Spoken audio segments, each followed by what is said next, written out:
If I'm dying from anything, I'm dying from the fact that not enough rich, white, heterosexual men have gotten AIDS for anybody to give a shit.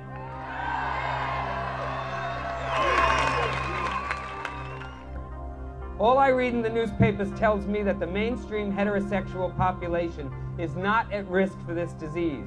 All the newspapers I read tell me that IV drug users and homosexuals still account for the overwhelming majority of cases and those at risk. AIDS is a test of who we are as a people.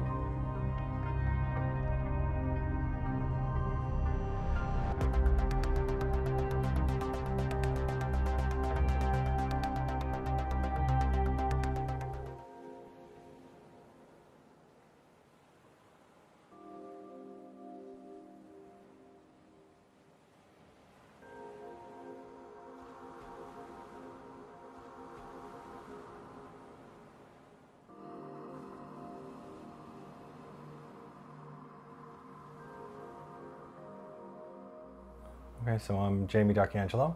I will be 47 years old in 2 days. Yeah, happy birthday. Yes.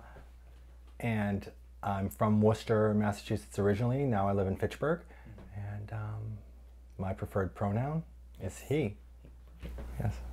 I'm Will D'Arcangelo, 48 years old, and I'm originally from here in Fitchburg, and I prefer male pronouns as well.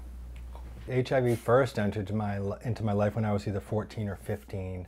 My mom was one of the first women in central Massachusetts to test positive for HIV. So that was the first time I really heard about HIV, was when my mom was telling me that she had tested HIV positive. It was kind of scary. My mom and 5 other people all get tested on the same day. When the test came out, and 3 of the people who got tested came back negative and 3 came back positive.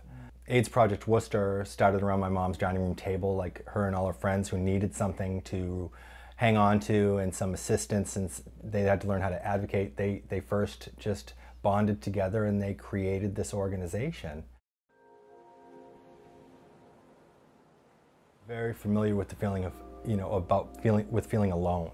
That was it really followed me through my life. My mom was addicted and I didn't want any of my friends to know that. I went to private school, and certainly I didn't think a lot of people had the same kind of life that I had, so I really tried to make things look a certain way on the outside, but they were really totally different on the inside. Finding out my mom was HIV positive, I was really afraid that my friends would find out, that they wouldn't like me anymore.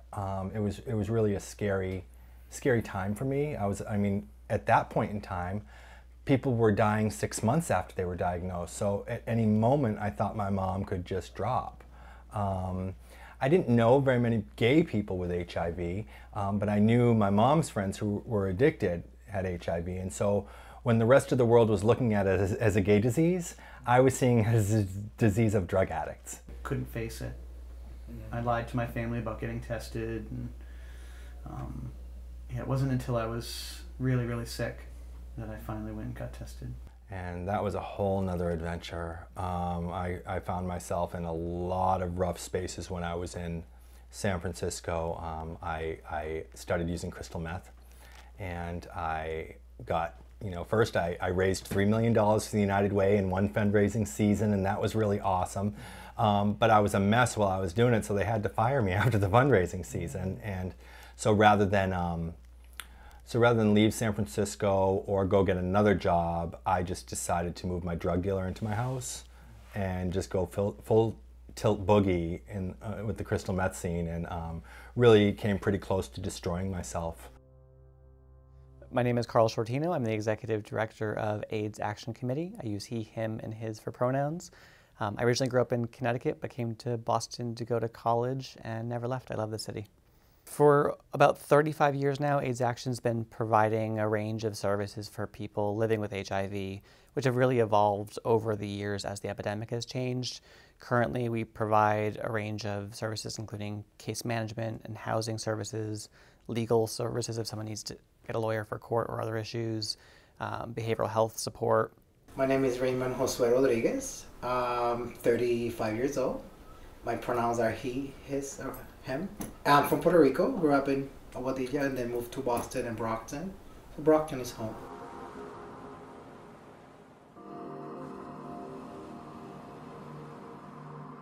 New infections is unlike most of the country. So since about 2001, our HIV infection rate dropped by about 50%, while nationally that number was a flat line. We had this precipitous drop, and that was not by accident, it wasn't by chance, it was because we actually invested in policies and programs and services and delivered that result because of those efforts.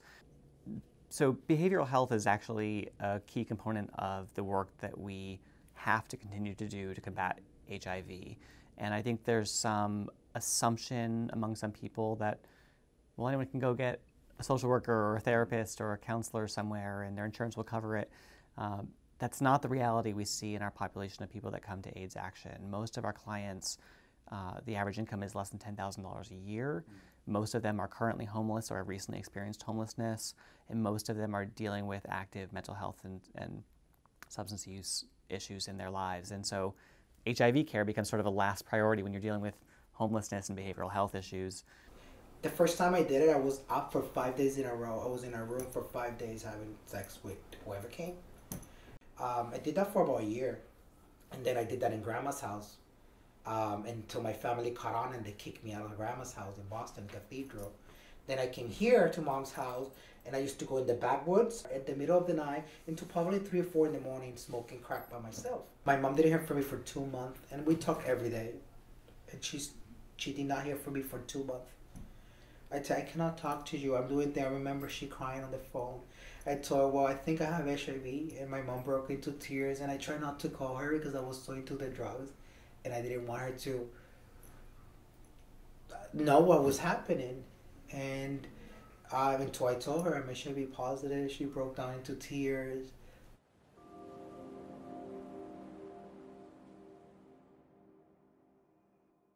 There's nothing like having your own elected representative call you people to motivate any inkling of political passion in you into a drive to do something about it. So I took on the incumbent in 2004 in the primary. It was a primary election.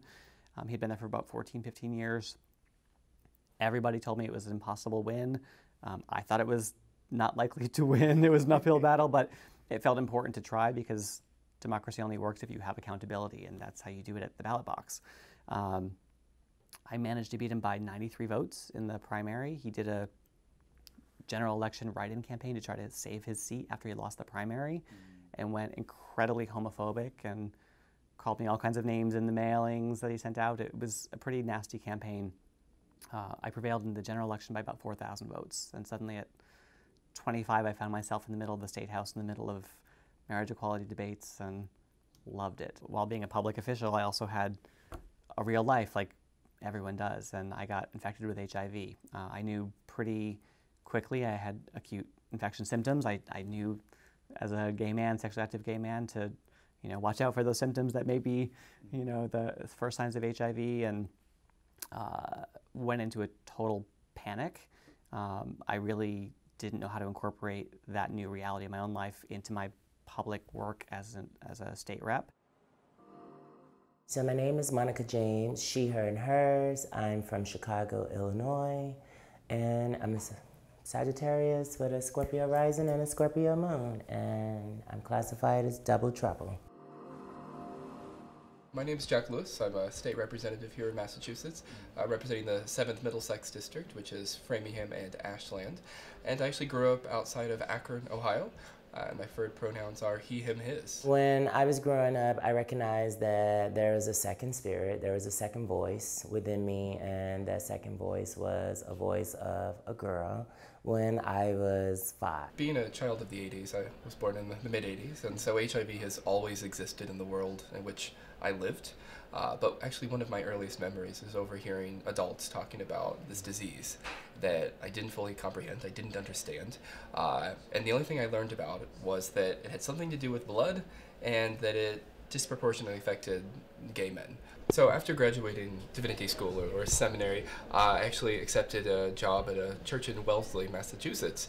I I did not grow up in Massachusetts, and the only experience I had with Wellesley was that Hillary Clinton went to school there. So, you know, my partner and now husband at the time, we went and visited the community and started working at this congregation, working with young people in social justice. So we pulled some community meetings together, thinking maybe there were 5 or 6 LGBTQ kids in the area high schools. But at our first meeting, nearly 35 youth came from 15 different towns. And from that first meeting, this organization was birthed. And while I left the organization to take this job, by the time I had left, we had served over 800 middle and high school youth. So there's a system going on once again, and the thing it's a herder, it's pushing you in that direction. Yeah, because everybody has the doors locked. You know, they got the steel door barricade up. You have nowhere to go but follow the maze till you find your open door. And your open door is the underground world. It's the one thing that exists that makes you feel like you have found a way. Like you really found a way. This is it. I can live, I can sustain from this instantaneous source of labor, resources. And it's not possible. It's just not possible. And then trans women come home to not being able to find and gain employment. They cannot get jobs. People are not inclined to hire Black trans women. We're the most forced out to be aimlessly navigating throughout life, fighting for our first 24 hours. We never see change happen in a way that is transformative, restorative, unless the zip codes change.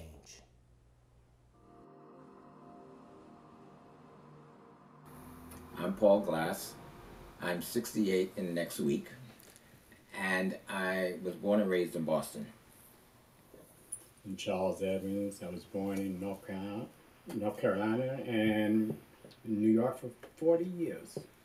A lot of us out there that were suppressing our feelings, and then the feelings became very, very powerful. And then I realized this is me. And when I really realized this is me, I remember the night that I left this club called Bonsoir and went across the streets, and that's the night that they had the riot in Stonewall. And to see all this massive group of people fighting for their rights and everything, and I said, you know, this is something that I've been suppressing, let's get involved in it. And then I started meeting other people, then I met Paul, and then the rest is history. My name is Stleger. I'm from Dorchester, Massachusetts. I am 20 years old, and I go by him, he. Perfect. You know, the gay kids like hang with the girls, all the girls, so the boys will like try to be your friend, so you can hook them up with the girls.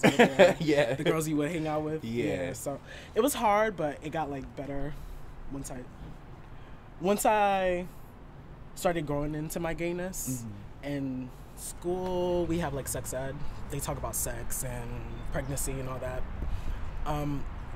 They talked about HIV too, but we never really got into the topic. Mm-hmm. So once I found out about PrEP, I knew I had to get on it to protect myself. Well, for me, I was living in New York at the time, and I was diagnosed in 1987. And that was as a result of, blood. There was a blood drive, and we had an annual blood drive at work. And I gave blood every year. And the one year after giving blood, and I think that it was at that time the CDC had made the American Red Cross start testing blood. Mm-hmm. And it was always the American Red Cross did the big blood drives on an annual basis. I think it was sometime in the spring or whatever it was. Anyway, I started getting calls about a week or so after, a couple weeks after, from the Department of Public Health. Now, this was not an unusual thing for me. And I just let it go to voicemail and erasing the messages until finally the last message was like, well, Mr. Glass, if you don't respond, we're going to send the marshal out to your house or something like that. Mm-hmm. And the marshal will be coming to I think that, I forget the language, but it was almost like they were going to come and arrest me. Mm-hmm. So you have to respond. So I finally called them back and said, well, look, what is it? I don't understand what this is all about, because whoever came down and gave you my name, they're lying. I'm fine. I'm not feeling anything. I don't have any symptoms. I don't have a drip or anything else. Okay, so leave me alone. It's like, well, you need to come down and talk to her. I made arrangements to go on my lunch hour to the office where and respond to the nurse who was calling, and it was not the best experience. When you got sick quick. I mean, to the point where within a couple of weeks, I'd seen someone about 3 or 4 weeks before I went to New York, and I hadn't gone for about 2 or 3 weeks, and I came back again, and I saw the child who was walking around who looked like they had aged 20 years.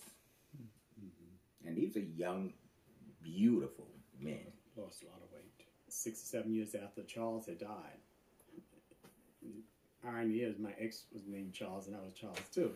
But after he had passed and everything, just had to go to one doctor, and he asked me, did I want to take the HIV test? And I actually said no, because I knew that all my friends had died. If they, so why should I want to know that I'm going to die? Just let it happen. Mm-hmm. So as for getting out, trying to do research and everything, I was afraid. I think I really was afraid. Until I changed doctors, and then, I was tested positive. That's when I really think, now since I'm involved, I would really get out and do the research or try to educate other people what is going on. First, I had to educate myself what it really was, and then try to educate others.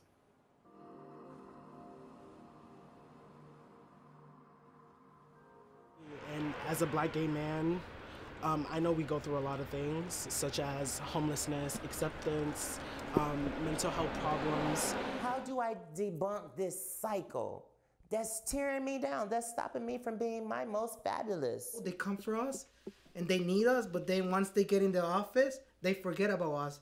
Don't forget about us. Get yourself out of that office of your high clouds, come out here and see our community. And I think that me being elected as now one of a handful of out LGBT people is great. The new increase of younger people and folks of color is great, but we need to keep working to make sure that all of our elected officials look like Massachusetts. Younger folks do carry the banner, the baton, if we will, would pass the baton. We haven't lost our advocacy, but we can't advocate in the same way we did when we were younger. When I think about the die-ins that ACT UP used to have, when they would go, in front of the CDC building or the Centers for Disease Control, and they would all just lay down and pretend they were dead. People were standing up and helping things to get better. They were really speaking out, even when it meant getting arrested for it. And I think we've developed a bit of complacency.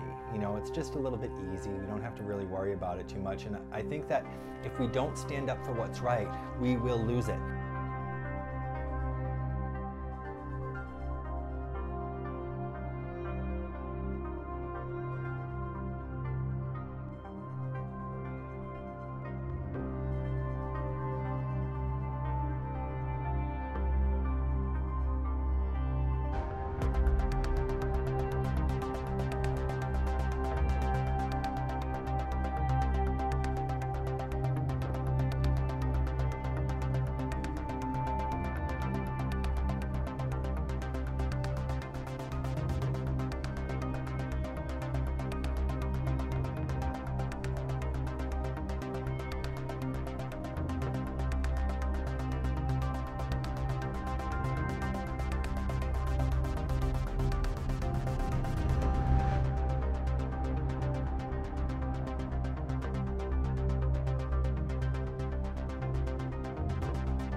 drive on.